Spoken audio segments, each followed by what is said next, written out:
ቡሩኬ እንግዲህ ለየት ባለ ነገር መጥቷል ማለት ነው። ዛሬ በኢየሱስ ስም በጣም ነው የሚያምሩባቸው። በጣም አምሮባቸዋል የኔ ጨረቆች፣ የኔ ውዶች። ዛሬ ማንም እንዳይቀር እንግዲህ የፍቅር ጊዜ ነው ሰሞኑ ማለት ነው ጋይስ። የሮማንቲክ ጊዜ ነው። ምንም ማድረግ አይቻልም።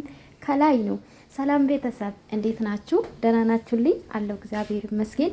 ሰላማችሁ ብዝት ይበልልኝ የኔ ውዶች። እንግዲህ በዚህ ቪዲዮ ላይክ፣ ሰብስክራይብ ማድረጋችሁ እንዳትረሱ የኔ ውዶች። ታውቃላችሁ ዩቲዩብ እንደተመታ ይሄ አዲስ ነው። 1000 ያስገቡኝ የኔ ውዶች ማለት ነው። አመሰግናለሁ። በዚህ አጋጣሚ ላይክ፣ ሰብስክራይብ ያደረጋችሁልኝ ከልብ አመሰግናለሁ። ጨረቃ ፋሚሊ አቤት አቤት አቤት ኮከብ መስሎ መጥቷል ዛሬ።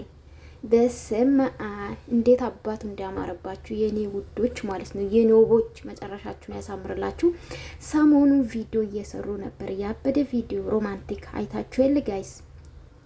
እና ግምጃችን እንግዲህ ፌንት ነቅላ ነበር። እግዚአብሔር ይመስገን ደህና ናት። ትላንትናም ደስ የሚል ቪዲዮ ነው የተለቀቀልን።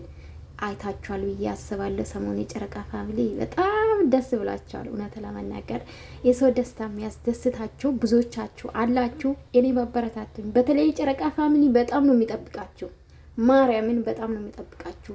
ምክንያቱም ደግሞ ታውቃላችሁ። እና አበረታቱኝ። ላይክ ሰብስክራይብ አድርጉኝ ማለት ነው። ዛሬ ማንም መቅራት አይችልም። ዛሬ ጋይስ ማንም መቅራት አይችልም። ዛሬ አዲስ ነገር አለ። ዛሬ ለየት ትልቅ ነገር አለ። ጠብቁ ማለት ነው። አብረን እንጠብቃለን። ሮማንቲክ ነገር እንግዲህ ያው እኛ ሴቶች ይመቸናል። ያው ሴቶች በነገራችን ላይ በፍቅር ጊዜ እውነት ለመናገር ትንሽ ነገር ነው የሚያስደስተን። በቃ አበባ ለምን አይሆንም? ያስደስተናል። ያ ሰው የሚወደን ቦታ ካለን ጊዜ ከሰጠን ምናምን በጣም ደስ ይለናል። ስለዚህ እንግዲህ እግዚአብሔር ይመስገን ከብዙ ጊዜ በኋላ አይሚና ቡራ እንግዲህ ደስ ያለ